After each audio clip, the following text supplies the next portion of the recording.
Bonjour à tous. Alors, bon, moi je suis Marc Pénat. Le groupe Pénat, on est une entreprise de recyclage. Donc, on intervient auprès de pas mal d'entreprises du club hein, aussi. Moi, je suis passionné de nature, je suis botaniste, au-delà de mon rôle de chef d'entreprise. Et j'ai souhaité notamment mettre en réserve naturelle, enfin considérer comme réserve naturelle, des espaces que nous avons achetés avec l'entreprise autour de nos installations parce qu'il y avait une bonne biodiversité dedans. Et ça a été ma manière d'assurer ce rôle qui me semble important et que je vais vous présenter. Donc, j'ai une vision assez holistique, un petit peu de la nature et de la présence de l'homme dans cette nature. Et c'est un petit peu ça dont je veux vous parler. Alors, pour commencer, voilà, je voulais rappeler que l'homme était d'abord issu de la biodiversité, donc il est apparu sur Terre ces derniers millions d'années, disons, hein, par rapport aux 500 millions d'années ou milliards d'années que la vie existe sur la planète. Et donc, c'est cette biodiversité qui a généré notre espèce. Et il faut bien voir aussi, je pense que c'est important d'avoir cette considération, qu'on est vraiment constitué de la même matière que tous les animaux et qu'on a plus de la moitié de notre patrimoine génétique en commun avec des animaux aussi loin que des vers de terre ou des mouches. Et je pense que c'est bien d'en être bien conscient et que je crois que notre image doit évoluer.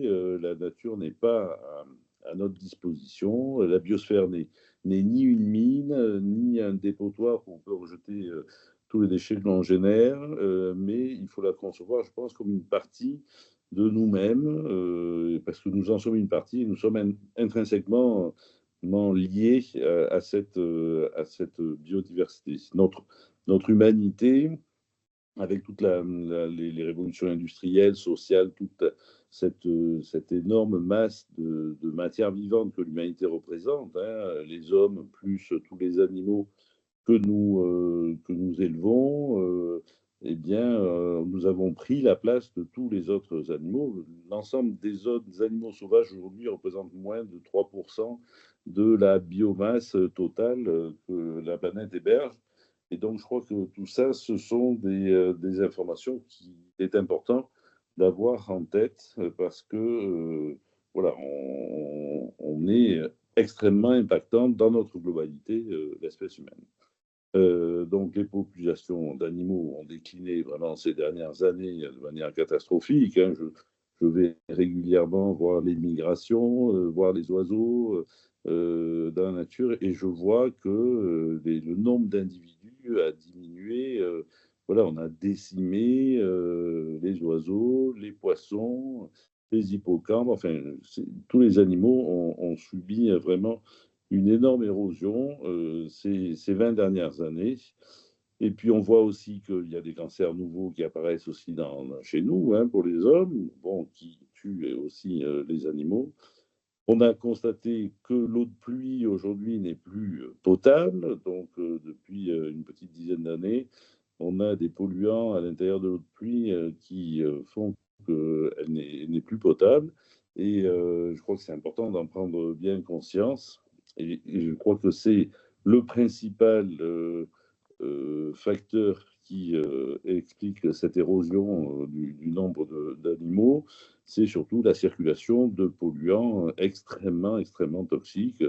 On a découvert ces dernières années les PFAS comme étant des polluants ultra toxiques. Les normes qui ont été décidées cette année pour la protection, pour la potabilité de l'eau, c'est du 1 ppm de présence dans l'eau potable. Et donc, c'est vraiment des choses extrêmement toxiques. Ce sont ces polluants organiques persistants, ces polluants éternels, qui sont des molécules que l'on a fabriquées et qui ne sont pas biodégradables. et que les animaux et tous les êtres vivants absorbent et ne savent pas gérer, puisqu'en fait, ce sont des molécules artificielles et qui empoisonnent et qui contaminent les graisses, notamment les cachalots, la graisse des cachalots, du PCB en quantité très importante. Et voilà, je pense que c'est tout ce cheptel de molécules qu'il faut éviter de mettre en circulation.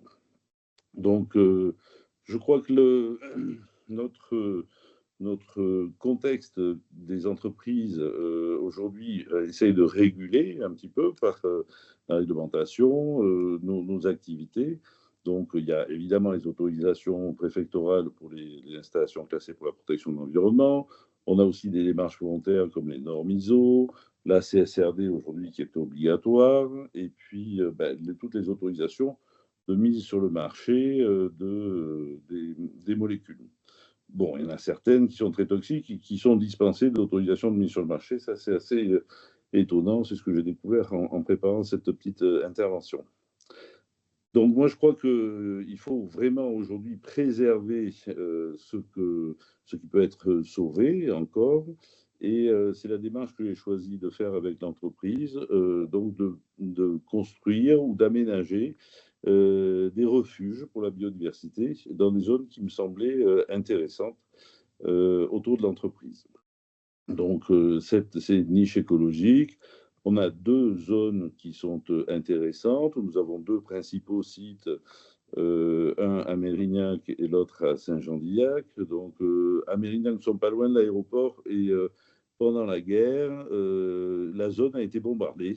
Il y a un cheptel de bombes qui est tombé dans les forêts en périphérie de l'aéroport.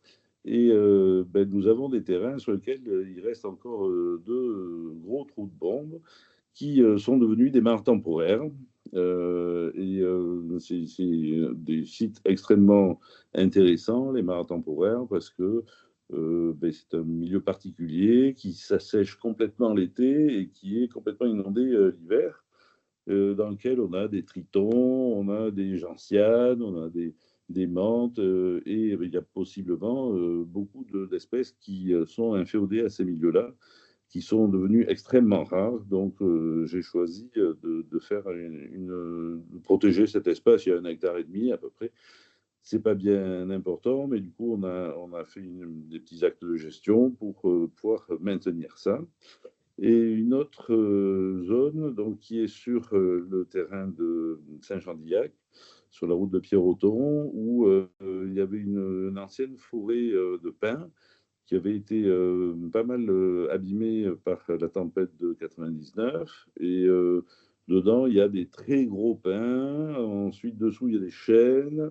Et il y a des zones à Moligny, qui sont la végétation naturelle des Landes, des zones humides.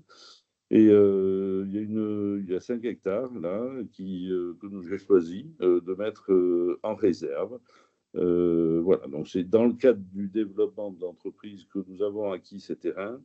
Et plutôt que de les transformer, même s'ils sont en zone industrielle ou potentiellement en zone industrielle, j'ai choisi de faire un acte de gestion par conviction, vraiment, hein, personnel, et d'en faire un aménagement et d'un suivi pour que ces milieux deviennent des zones des refuges pour la biodiversité.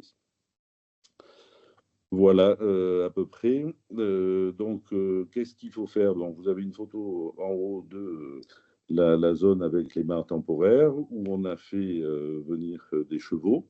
Parce que, évidemment, il faut faire une gestion hein, de ces espaces.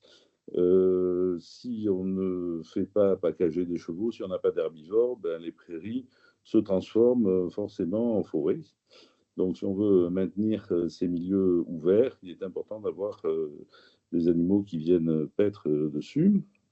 Et il est important de faire aussi un suivi, un inventaire faune-flore pour voir quelles sont les espèces présentes au début de l'opération et puis de voir son évolution, donc de faire des relevés tous les ans ou 2 ou 3 relevés par an, faire passer à un botaniste. Alors bon, moi, j'ai pas trop de difficultés pour trouver un botaniste puisque je fais moi-même les relevés, mais après, il y a tous les insectes aussi à voir avec, des espèces phares, qui sont recherchées comme les fadets des lèches, des petits papillons, qui vivent sur les carex.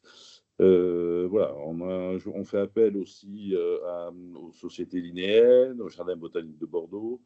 Bon, il y a pas mal d'associations et puis il y a aussi, une entreprise que j'ai créée, aussi à laquelle j'ai participé à la création qui s'appelle Biotop, qui est une très belle, très beau bureau d'études, d'expertise des milieux naturels, qui est présent à Bordeaux aussi et qui nous a fait des suivis notamment sur, la forêt de chênes.